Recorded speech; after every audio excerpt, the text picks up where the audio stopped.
All right, back with part two. Let's continue here. All right, measure thou uh, the time diligently.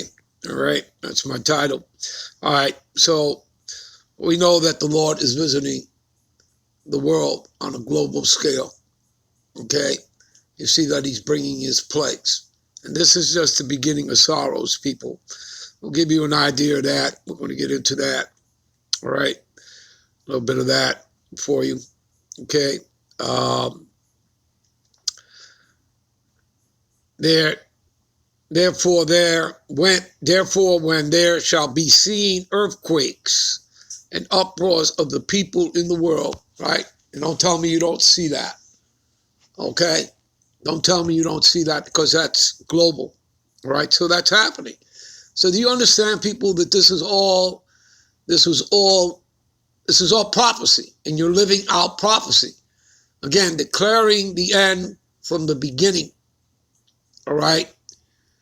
The end of what? The end of Esau's reign, his rulership. Okay, it's the end of his age.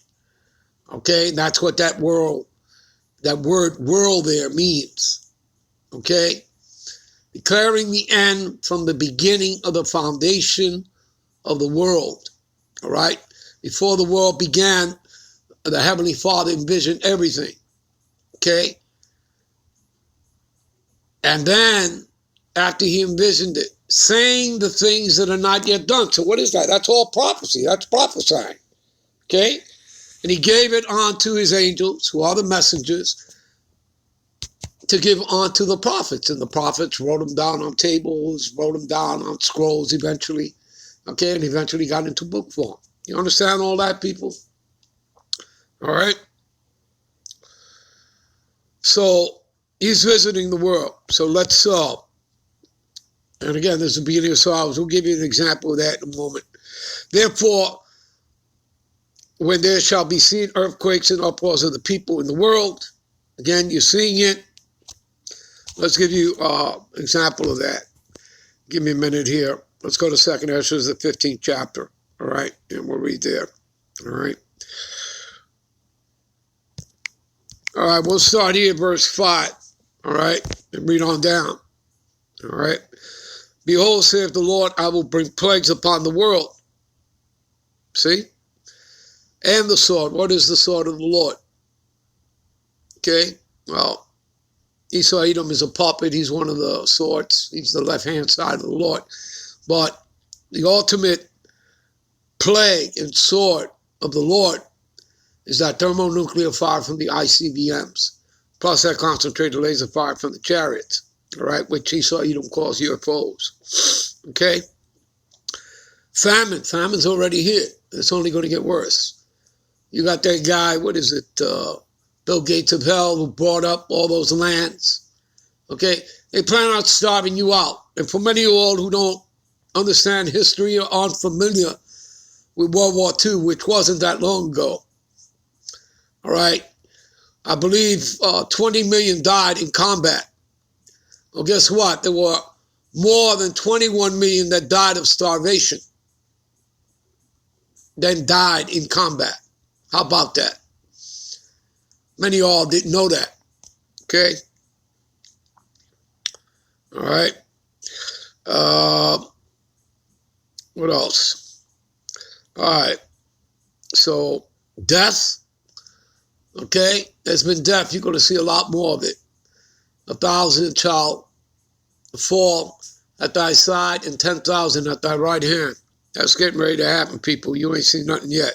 And the destruction of America, Babylon the Great, that's coming. That's coming on that day. It's only going to take an hour for the Lord to destroy this place, America, Babylon the Great. 1 hour, okay? And that's because of all the missiles that are coming. And remember that those missiles will have multiple warheads upon them. You understand that, people? All right? So, again, and when that takes place, the elect will be, beamed up into the ships, into the chariots, all right? Because that's all he's coming back for is the elect, all right? Who are the Negroes, Latinos, and Native Americans that make up 12 tribes of Israel. He's only coming back for his elect of Israel, as we read all throughout the scriptures, particularly, Matthew 24:31. All right, he shall send his angels at the sound of a trumpet to gather who? His elect from the four winds, north, south, east, west, one end of heaven unto the other. All right. For wickedness have exceedingly polluted the whole earth, and their hurtful works are fulfilled. Whose hurtful work? Esau's, right? And he's polluted, right, the whole earth with his chemtrails, okay, with his poison and fluoride water, GMO foods, okay, deforestation. Remember that trees create oxygen here. I mean, this man has completely destroyed the earth. And what does it say in Revelations 11:18? The Lord shall destroy them that destroy the earth. All right. So his thing has already been written well before he was even created, before he was ever born. Okay? Everything was already prophesied. Goes back to Isaiah 46:10, declaring the end from the beginning. Beginning of what? The foundation of the world. Saying the things that are not yet done. Again, prophesying. And my counsel shall stand. Excuse me. All right? Therefore, saith the Lord, I will hold my tongue no more as touching their wickedness. All right? Talking about Esau, Edom, the wicked. All right? He has many titles. The dragon, the old serpent. All right? Which is the devil and Satan, that man of sin, which means the lawless one, son of perdition. Okay? Which means he's about destruction, death and destruction. You understand that, people? He's the harbinger of death. Okay? He's that, evil and violent man that you read in Psalms 140. All right? All right. So, which they profanely commit, neither will I suffer them in those things in which they wickedly exercise themselves. Behold, the innocent and the righteous blood crieth unto me, and the souls of the just complain continually. See that? That's us. All right? And therefore, saith the Lord, I will surely avenge them and receive unto me all the innocent blood from among them. How's he going to do that? Well, there's only one way to cleanse the land. Okay? And it tells you that in Numbers 35, 33, 34. All right? They have polluted the land, and the only way to cleanse the land is by shedding the blood of those who shed it. So the Lord has to shed the blood of the Edomites in order to cleanse the land. You understand that? And he's going to do that, all right, with those ICBMs. And understand something. Again, he's polluted the earth, right? And I've given you, the ways, the chemtrails, the water, the GMO foods, deforestation, all that. Well, there's only one way to cleanse the earth from Esau's polluting it, all right? And that's through fire, because fire purifies. You understand? First time he destroyed the earth was with the flood, right? Now he's coming with fire. You understand? Because fire purifies. So the earth abideth forever. It's not the end of the earth, okay? It's not the end of the world. Certain parts of the earth are going to burn.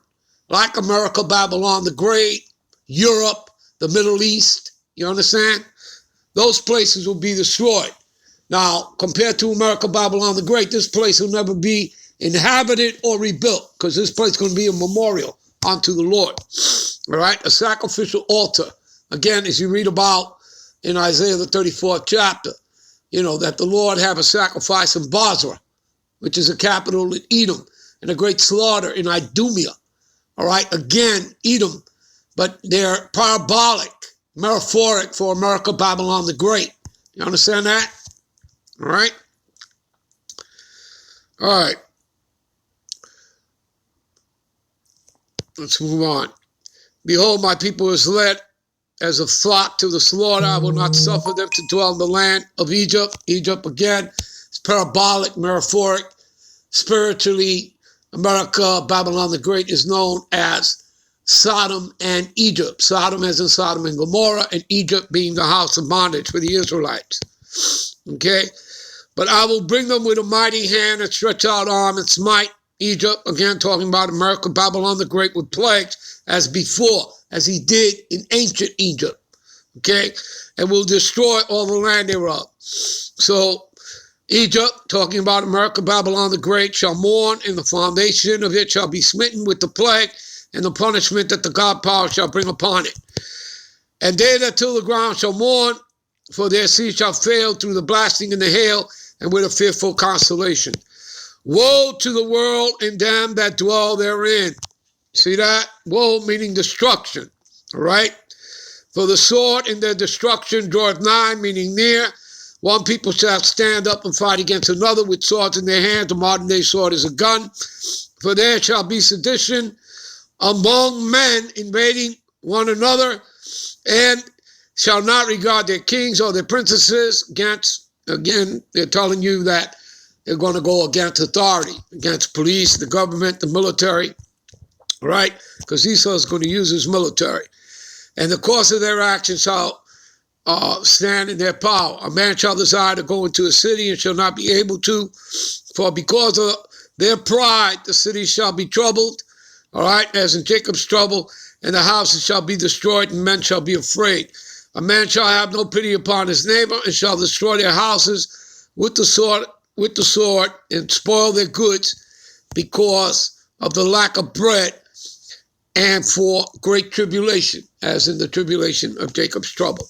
All right, let's jump to 2nd Ezra 16th chapter. Give me a minute. All right, we'll pick it up here, 2nd Ezra 16:9. A fire shall go forth from his wrath, all right? And who is it that may quench it? That fire is talking about that thermonuclear fire from the ICBMs, plus that concentrated laser fire from the chariots. What does it tell you in Luke 12:49? You know, I have come to send fire upon the earth, all right? And what if it already be kindled? You got that? You understand that, people? All right? He shall cast lightnings, and who shall not fear? He shall thunder, and who shall not be afraid? The Lord shall threaten, and who shall not be utterly beaten to powder at his presence? See that? And that's what that concentrated laser fire will do to you. All right? Because you see it in the Tom Cruise movie, War of the Worlds. All right? When those tripods come up out of the earth. So you see, people, where the hell do they get that stuff? They get it from here, the scriptures. All right? And the earth quaketh, and the foundations thereof, and the sea rises up, and the waves from the deep, and the waves of it are troubled, and the fishes thereof also before the Lord, and before the glory of his power. For strong is his right hand, that's Yahushua the Mashiach, that bendeth the bow. Okay, you see that bow, modern day bow, are the missile silos, all right? His arrows, talking about the ICBM missiles. Okay, all you got to do is look that up. Merriam-Webster's dictionary will tell you that arrows, the meaning of it is talking about missiles, all right? And that he shooteth sharp shall not miss. And these arrows are going to come from, you know, America's own allies. You read about that in Revelation 17:16. You know, the 10 horns, that's the EU nations. The beast is NATO, all right? You know, how they are going to... and the 10 horns which thou sawest, all right, upon the beast. So you see, these shall hate the whore is America, Babylon the Great. And they shall make her desolate and naked, eat her flesh, and burn her with fire. What's that talking about? The ICBMs. You understand that? America, you know, the EU nations are not going to fly in NATO. They're not going to fly over America, pour gasoline, and light a match. No, they're going to send ICBMs. And it tells you that in the next verse. For the Lord will put it in their heart, which in Hebrew is lab, which means minds, to fulfill his will. You see that? All right, well, listen, we'll end this here. We'll be right back with part 3. Shalom.